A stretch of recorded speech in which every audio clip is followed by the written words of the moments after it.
Y'all can hear, just turn off the fan in here. We're doing a bathroom remodel for a customer. It had old tile on the floor. This is new tile. This is actually a backsplash tile, but they really like that small hexagon look, so that's what we're going with. The edges, you have to be careful with this. The edges are pretty sharp. They're not rolled over bullnosed, okay, so they don't have really a good profile on them. So we're going to grout this pretty tight to the top, so when we come in here we're not going to sponge this too low when you float this out. Also went with the green board everywhere. This was tile on the walls. They wanted just drywall put back up, no tile on the walls. Was a bathtub, cast iron bathtub with a tile surround, which back in the day that was just put over sheetrock, so you can imagine the mold and mildew we found behind the walls. Also made sure all the studs were good. Built a bench, pan liner up about 1.5 feet in this bathroom. There's a 5 by 31 inch shower. Doing a rock floor, the smooth stones, they're not the bumped up ones, so it gives you a nice flat profile. She wanted the glass inlay, and sorry about that. The niche is a great place to put shampoos, your soap, your razors, stuff like that. She wanted a little bench to put her leg up on if she's shaving or just to sit down, wash her leg, shave, you know, whatever you need to do, wash your feet. We went with the bullnose oil rub bronze. Went with this tile backsplash material. What you can do with this, these borders, this is 12 by 12, so this would be about that big. Cut it in half and you get twice as much out. Plus it makes a nice clean border edge. Again, green board up top. You can see a little bit of this waterproofing material we use. Okay, so there we are. I'm tiling up this side with the valve. We moved the valve up for, got everything centered up top. Repexed everything up to this point, pexed up to the top, put a board up there because the old shower head did not have a board behind it, so you have that shower head that pulls in and out. It's because they didn't secure it properly, so you want to make sure you secure it properly. Got the tape done, first coat on that. So we're tiling up now. I'm about to finish this out today, and then tomorrow come back and grout this whole bathroom out and then start assembling everything. Also, new 6-panel door is going to go in here. You can see it was 4 foot tall around the room. Single vanity, 31 inch, 32 inch vanities, and go here, toilet over here. So cabinet back up there, that cabinet over here. So it's really important. Like I said, we did a membrane, okay, subfloor. We put plywood down, 3/4 inch plywood. We went on top of the 1x8s that are laid at an angle at a 45, and this house is old enough it had the 45. Then 3/4 inch plywood. Out in the bathroom we did Durock on the floor, 1/4 inch Durock. Did 7/16 Durock in the walls. And then also just went up to about, I don't know, 5.5 foot or so. And then green board up there, because this is all waterproofed anyways. This is a waterproof membrane. So you go with the rubber membrane on the bottom with a shower pan drain kit. You have to use that. So you cut your flanges, drop that drain level, glue it in. Then you remove the top, put your shower pan liner in, mark the bolt holes, barely slit the hole so it pops over the bolts. You don't want to cut a big square out. And then you just barely cut X, shove the insert down, it locks into place, and then you tighten the bolts. There's I think 4 bolts on that snug down. Now that essentially is waterproof, okay? Up behind the Durock, so when this sheds, it's almost like reverse building a roof. Think of tilers as a roofer doing it backwards, okay? So everything has to shed on top of each other, each layer. You don't want to go. So we did the floor first, pulled level here. We did a sand bed mix.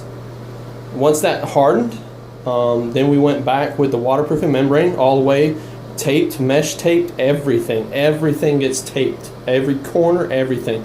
We mud and tape that, and then we come back with the waterproofer. So there is a flawless waterproof membrane around and then onto the shower all the way to the drain. Some people don't go to the drain. I take the drain piece out and I brush around that all the way, because essentially the water, if it goes to this membrane here, it's going to go behind here through the mud, absorb, come down, hit your shower floor.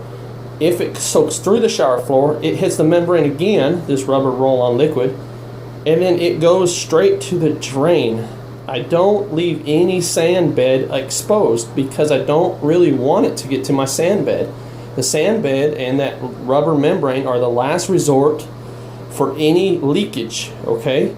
So the sand bed will absorb it and then eventually weep it out or evaporate it out, okay? There's not a lot of air getting to that, so you don't want to have your water penetrating that as much. You'll get mildewy, musty smells in your shower, okay? Also, I waterproofed membrane all goes over here in my curb. It goes all the way to the bottom here where my finger is, and then up over the curb, then Duroc that, tape mud, liquid membrane over top of that. That's that rubber membrane. Pick it up at any of your builder stores or tile shops. I then roll this floor out a good ways of the shower. I always do that because when you step out of the shower, a lot of us step out of the shower, reach for a towel, water, when you open the door, goes under your floor. I don't want it penetrating the floor, okay, and then go to the subfloor. Also in the corners, everything is really heavy. You want to do, I did like 3 coats in the corners, 2 coats on the walls. This niche right here, taped, mudded. I put a heavy rubber liner around the edges, got that really nice and green, and then I did 4 coats and then spread it out like I was doing sheetrock. So every coat went a little further, so I have a really nice heavy rubber membrane built with this liquid rubber there. So anything that goes against there runs out. Worst case, it gets behind there and it will run down through there with the gravity pulling it down. Now we are going to do a sand mix. She picked out a grout, but I am adding the modifier for that for waterproofing, so you don't have to go back and seal, so you don't get sealer all over these nice glazed tiles, okay? So we are gonna put the grout in, grout it with the modifier added to it, so it keeps it from growing mold, waterproofing, keeps it sealed, and then you can go back later and seal it if needed, but we should be good. And then we're gonna go with a glass shower door. She wants the barn door style that comes across. So this is just a little bit about what we're doing today. Well, actually this last week, we had to gut everything out and then start from fresh. I mean, it went to the studs. So when you're doing something, do it right. We came in, started popping the tiles off the floor. Nice redone house, 3 years ago she bought it. They redid the floors. I will tell you that as soon as we start breaking the tub out, all the tiles start breaking off the floor. I was able to take my crowbar and just rake them off the floor. Reason being, I don't think they used modifier, has a modifier in it, thin set. I think that they just used regular mortar. You can't do that. And also they went right over existing tiles, which were on top of a sand mix. And the sand mix that was down did not have any wire mesh. It was tar paper, about 1.5 inches of sand, mortar bed mix, and then tile right on top. Normally when you do these walls in the old houses, you'll have tar paper, wire mesh, and then the mortar mix, I mean almost 1 inch thick, and then the 4x4 tiles with the bullnose around everything. This didn't. So somebody skipped a step even in that. So when it started coming up, I mean, we were able just to take a crowbar and pop it in pieces, and then we just carried big chunks out and we were getting done. Same way with the wall. I was able to cut and score with a oscillator around everywhere I wanted and just start shaking back and forth and just rip it down in sections, haul it off, makes it easy. Don't take a hammer and start blowing through your tile. All right, if you cut, you can cut and knock some edges out, knock the edges out, and then cut a line, and then get in there with a pry bar and start wiggling that back and forth, and you could work it off almost like you're opening a door up that's stuck. It'll start working back and forth, and that will pull off in a larger sheet. If you need to, you can break a line here, get in there with a crowbar against a stud and start working it down and letting this hole lower to you, and you'll get it out. All right, so we actually have never used these before. This is a countertop bullnose, and it just made it nice because this was only a 2x3 wall in this house, so I didn't really get the depth I was looking for. So with using this bullnose, I was able to get out a little further. So now shampoo bottle, everything should set up there. Let's see, here we go. Also, you always want to make this pitch just a slight for drainage. All right, not very much. I mean, maybe an eighth, maybe a little more, but you don't want much, but just enough. Once this is grouted, water comes in here, flows down, doesn't puddle. You don't want puddling for any reason, because you grow mold, bacteria, stuff like that. Also the soap, everything's just gonna set in there. You're gonna have a bunch of scum growing. You want everything to come in and go and drip off, okay? All right, so again, guys, make sure when you hire a contractor, they know what they're doing.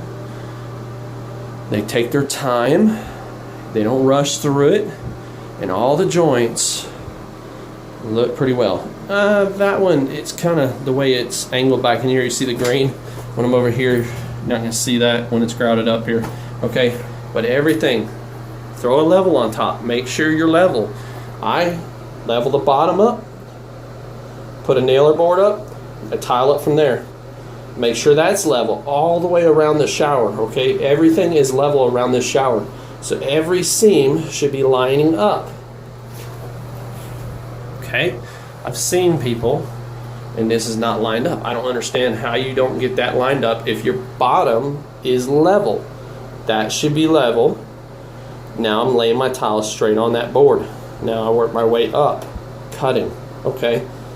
They want center. These are 4x16, so 8-inch center all the way up.